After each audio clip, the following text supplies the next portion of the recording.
Всем привет! Сегодня я расскажу о Wi-Fi SD карте EasyShare, точнее это Wi-Fi SD адаптер. Рассмотрим работу с ним через браузер и приложение, измерим скорость, потребление и температуру. Идет он вот в такой коробке, в которой находится сам адаптер, который в основном предназначен для работы с фотоаппаратом, так как работает он только на чтение с карты, то есть записать через Wi-Fi нельзя. Только считать. В нижней части адаптера находится отверстие, куда вставляется microSD карта. Вот таким образом. На коробке есть инструкция небольшая на китайском и английских языках. После вставки Wi-Fi SD адаптера фотоаппарата и включения фотоаппарата создается Wi-Fi сеть EasyShare, к которой можно подключиться со смартфона, ноутбука или компьютера с Wi-Fi адаптером. Пароль по умолчанию 8 восьмерок. А затем уже зайти через браузер или приложение для смартфона и уже работать с картой. Скачать приложение можно по QR-коду на обратной стороне коробки или через Play Market. Приложение так и называется EasyShare. Итак, давайте попробуем подключить Wi-Fi адаптер для начала к картридеру и подключим смартфоном к Wi-Fi сети. Я использую USB 3.0 картридер, подключенный к USB 3 порту компьютера через небольшой удлинитель также версии USB 3. Который не влияет на скорость, использую для удобства съемки. Итак, заходим в Wi-Fi настройки. Это можно сделать из верхней выпадающей панели. Долгим удержанием на иконке Wi-Fi. Подключаемся к появившейся сети EasyShare. Я пароль уже ввел 8 восьмерок, поэтому у меня сразу подключилось. И вот появилась страница браузера автоматически. У меня вместо эскизов изображений пустые картинки, так как я скинул фотографии просто на флешку. Когда подключу к фотоаппарату, все будет нормально. Иконки отобразятся. Так, давайте зайдем. Так, можно листать, скачать изображение. Правда, здесь не работает, потому что это как бы неполноценный браузер открылся. Сейчас отображается только изображение. Ссылки внизу можно перейти в отображение видеофайлов. Так, ссылка Change Configuration. Вводим пароль админ. Здесь у нас различные настройки. Изменение пароля администратора. Изменение названия Wi-Fi сети. Пароль Wi-Fi сети канала от 1 до 13. Также здесь внизу находится ссылка для перехода с мобильной версии в классическую, то есть для настольных компьютеров. Здесь сверху все то же самое, но дополнительно есть ссылка Disk List, при нажатии на которой открывается список файлов и папок на SD-карте, а не только изображение видео из папки DCIM. Здесь можно заходить в папки и скачивать необходимые изображения и видео. Здесь также есть просмотрщик изображений, как и в мобильной версии. Справа должны быть эскизы изображений. Но, повторюсь, я скинул изображение просто на флешку, поэтому так. Здесь ничего не скачивается. Давайте попробуем зайти через браузер. На коробке написано, что можно зайти по любому URL, то есть ссылке. Но если просто вводить, то срабатывает поиск Яндекса. Но это, видимо, браузер. Вот если в конце добавить слэш, то успешно зашло. Так, ну здесь все то же самое. Давайте попробуем что-нибудь скачать. Например, видео я здесь также загрузил.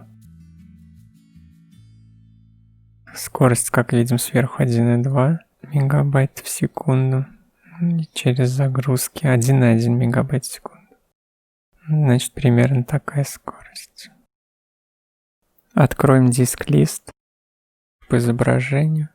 И вот здесь оно скачивается нормально, как положено.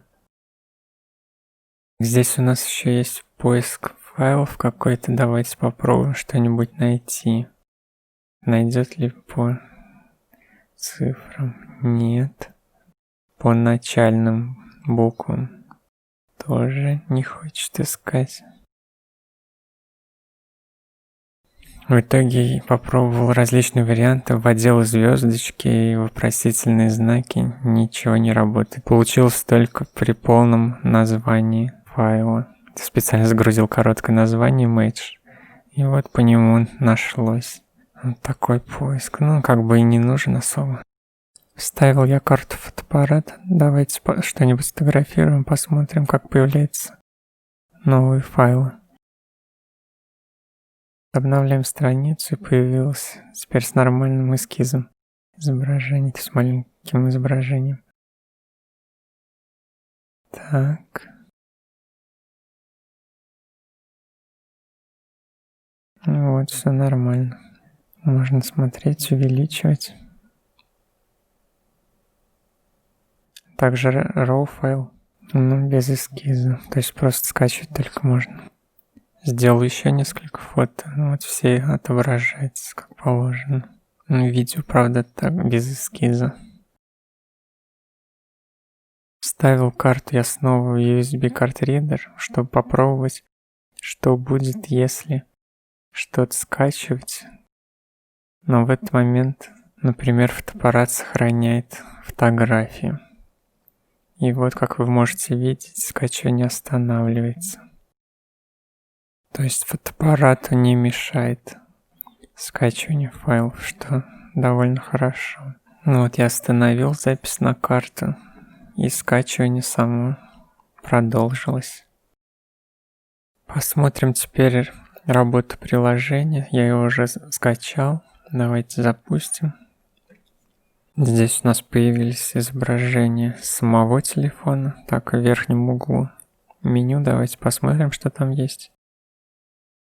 Так. Вводим пароль админ. Так, здесь у нас auto-push. Это автоматическое сохранение фотографий при появлении новых на SD-карте. Позже это протестируем. Так, следующее меню можно сменить так же, как через веб-интерфейс. Пароль администратор, название Wi-Fi сети, пароль от Wi-Fi канала. Настройка качества изображения, правда, на что оно влияет непонятно. Возможно, на загрузку в облако.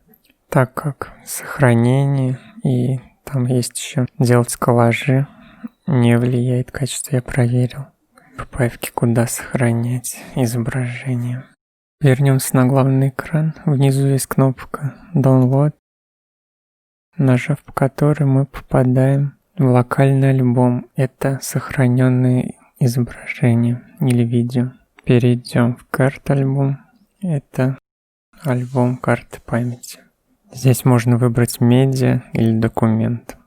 Документ — это все папки, то есть начиная с корня, а медиа — это DCIM папка.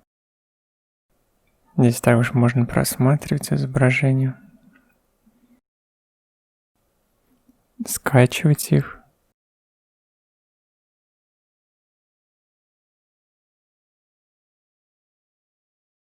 Вот скачалось, и оно появилось в локальном альбоме. Видео открывается во внешнем просмотрщике.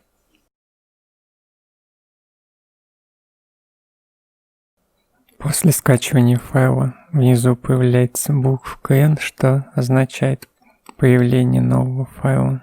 А на вкладке Download можно посмотреть прогресс, а также скачанные файлы. Итак, давайте загрузим видео, посмотрим скорость через приложение. Так, перейдем на вкладочку опять Download. И здесь мы видим скорость больше, чем через веб-интерфейс. 1,8 мегабайт в секунду.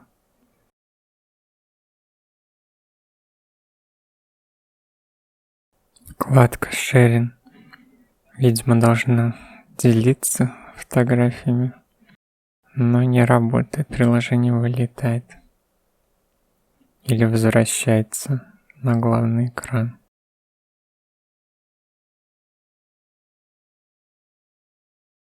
Теперь рассмотрим вкладку Collage. Здесь можно выбрать несколько фотографий и сделать коллаж. Выберем для примера пару фотографий. Нажимаем Template Collage. Здесь можно выбрать шаблон. То есть принцип, как две фотографии будут объединены. Но при нажатии кнопки «Сохранить» коллаж приложение снова вылетает. Правда, фотография на этот раз сохраняется в папке. Пробовал несколько раз, постоянно вылетает, но сохраняется. Также здесь есть кнопка выбора рамки. Есть несколько различных рамок. Сверху кнопка «Сохранить» также. Снова вылетает. Но изображение, как видите, сохранено. Давайте посмотрим, как работает функция автосохранения новых изображений. Для этого перейдем в настройки, Auto Push, включим. И здесь можно выбрать JPEG или JPEG плюс RAW, то есть что сохранять. Так, выберем JPEG. Давайте попробуем что-нибудь записать на карту. Симулируем как бы фотоаппарат. Итак, я записал новое изображение. Появилось снизу уведомление об этом. И также оно автоматически, как видите, сохранилось. Давайте попробуем еще разочек. Так, сохранилось. Обновим страницу. Да, изображение появилось. Попробуем со свернутым приложением. Зайдем в галерею. Так, сохранил изображение. Появилось, что оно сохранено. Так, перезайдем в папку. И изображение появилось. То есть при свернутом приложении также все работает. Так, давайте перейдем к тестам скорости. Для начала проверим SD-карту напрямую. Первым подопытным будет карточка SanDisk на 16 гигабайт. Так, запись идет сейчас.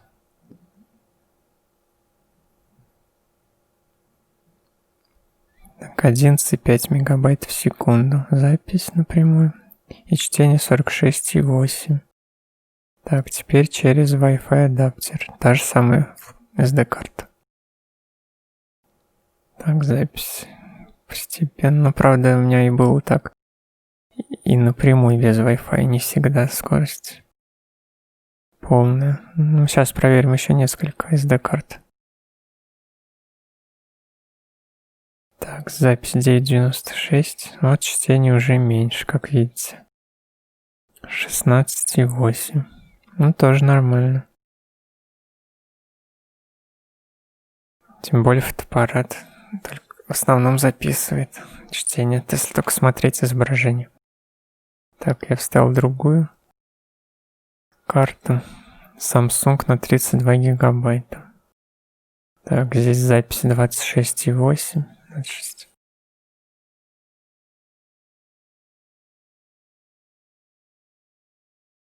Так, запись 26,8 мегабайт в секунду, чтение 81,7.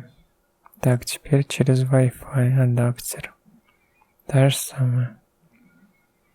Так, запись 15. Так, можно было поменьше поставить, ну ладно. Так, да, запись 15 мегабайт в секунду. Чтение снова 16,7, 16,8. Похоже, это максимум.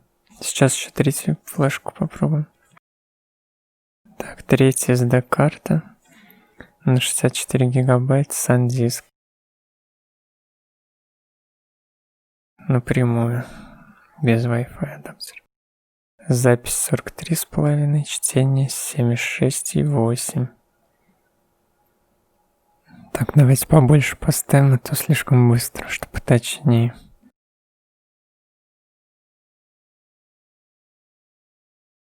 Так, запись 36,7 мегабайт. Чтение 81,4. Теперь через Wi-Fi адаптер. Ну, так же, как и предыдущий флеш-карта. Кстати, Samsung Samsung запись была 15. А SanDisk почему-то около 10-11. 11,7. Ну, чтение снова. Так, значит, максимальная скорость 16,8 мегабайт в секунду. Ну, повторюсь, для фотоаппарата это не критично. А вот запись меньше, конечно. Но 10 классу соответствует. Решил я еще попробовать NTFS отформатировать с 64 гигабайт. Немного побольше скорость записи. Чтение также. Но, как оказалось, к сожалению, с файловой системой exFAT NTFS адаптер не создает Wi-Fi сеть. Видимо, не поддерживает данные файловой системы. То есть максимальный объем microSD карты, при которой работает Wi-Fi, 32 гигабайта. Перейдем к тестам замера потребления. Сначала измерим напрямую, без Wi-Fi адаптера. Когда флешка просто подключена, потребление 50 мА, так, запись около 100 мА, так и чтение где-то 92 мА. И все, опять снова 50 мА. Так, посмотрим графически. Небольшие всплески, как мы видим. Это запись, чтение.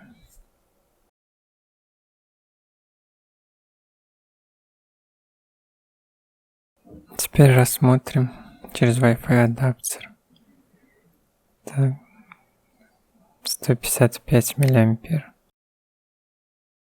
в обычном режиме.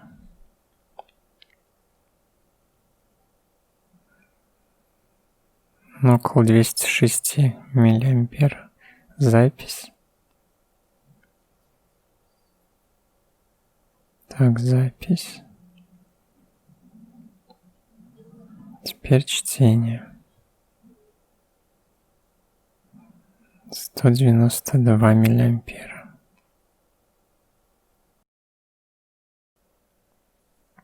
Так, чтение закончилось, и видим, что ток не сразу опускается. Пока что 171. 172. Так, за кадром я еще раз попробовал. И оно нормально опустилось до 155, причем в записи чтения было уже не 200, а 190-185 примерно. Так, посмотрим на осциллограмму. Всплески побольше. Итого, нехитрыми подсчетами потребления Wi-Fi адаптера около 100 мА. Немало. Вот закончилось чтение. И ток падает.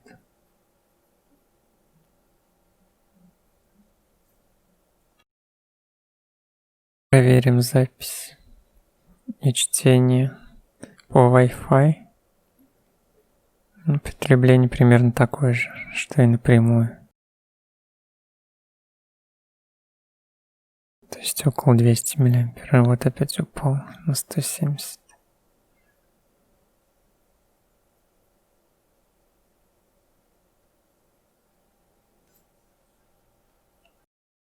Измерим температуру. Уже 42 было, 49-50, по-моему, очень быстро остыл, не успел заснять. Из фотоаппарата я замерил, не заснял, 35 градусов было. Это сразу после извлечения из фотоаппарата. Меньше даже, чем на открытом воздухе. Но я думаю, это потому, что там рядом идет металлическая пластина, и она сработала как радиатор, поэтому так. На этом все. Спасибо за просмотр. Подписывайтесь на канал, ставьте лайки, оставляйте комментарии. Всем удачи, успехов. Пока.